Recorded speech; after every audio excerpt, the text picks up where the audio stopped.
Well, most of you knew this day was probably coming, that due to the coronavirus and everything that's going on with that, Bible Believers Fellowship is going to close our doors to our meetings and do a live stream. We'll do live stream probably right here in our living room, and I'll say more about that in a minute, or maybe make another video actually talk about that. But I want you to understand why.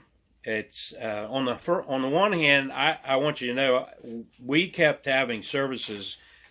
We weren't trying to be heroes or rebels. We were just using common sense and saying, we're not in New York, and we're not in one of the hot spots. Nobody in our church family or personal family had come down with coronavirus, but we talked to everybody, and because of the situation, it came down to less than a dozen were showing up. And even the national guidelines is 10 or less.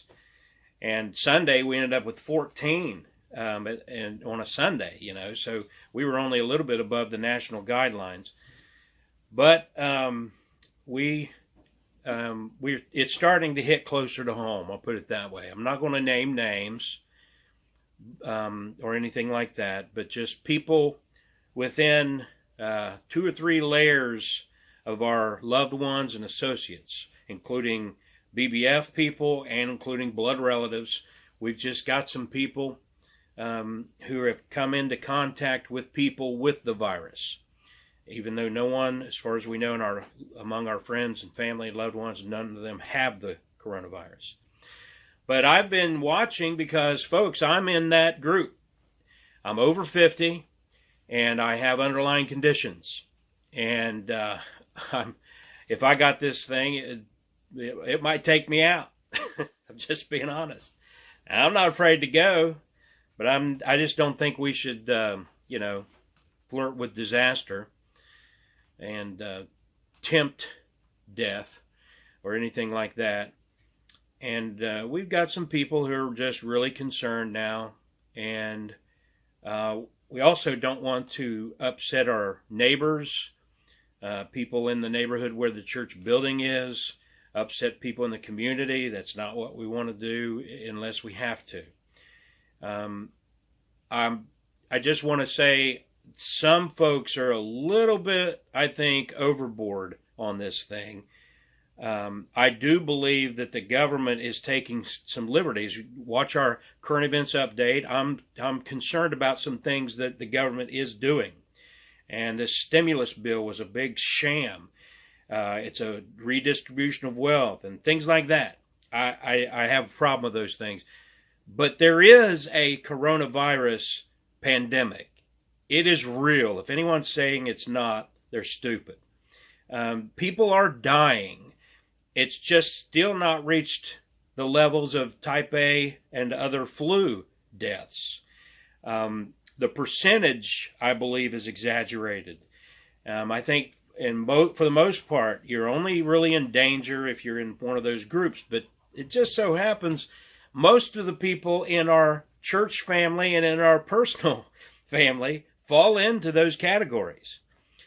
And so with that concern in my own health, it's allergy season, and I'm having troubles, and I'm not going to go into details. But even without coronavirus or flu, I have to be careful not to end up with congestion that leads to bronchitis and all that. So for at least the next week or two, we'll keep updating everyone. We are not going to have regular service at the building locally, but we do plan on doing live stream. We'll sing some songs and have a Bible study just like normal. We'll keep the prayer requests private and our prayer time private, just like we normally do. We probably won't separate it out. We'll just have one live stream with the music and the teaching, and then we'll pray either before or after that. and we have everyone send in their prayer requests. We'll probably have more prayer requests this way, and be able to do that. So this is the initial announcement. We'll have more information to come, but spread the word and tell others. We're trying to explain to some of our BBF folks, they're not online even. Some of them are just now getting internet. And we're explaining to them how to go to our YouTube channel, youtube.com/BBBFOHIO, or you go to our website, BBFOHIO.com, and we have a link right there on the front page explaining that you then click the red subscribe button on our channel, and then there's a little bell looking thing, and you got to click on that and click all so that you'll get all notifications. That way you'll get a notification when we go live. We try to go live several minutes before we actually start. That gives everybody a time to get their notifications and sign on with us. And this will just be an experience. Hopefully it's going to be a short-term thing through April 30th at the latest. I think increasingly, though, the death rate or the number of deaths continues to double on every 2 or 3 days. Within a week or two, we're going to see, hopefully, this thing peak. But sadly, it's going to mean a lot of people are going to die from this and from the flu.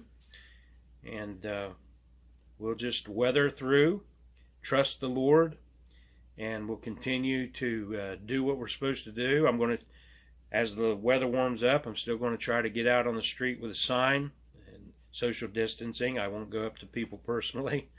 Handing out tracts right now could be touchy. You know, you're not supposed to, you hand it to somebody, and if you were to have the virus, you could pass it on to the person you're giving the gospel tract to.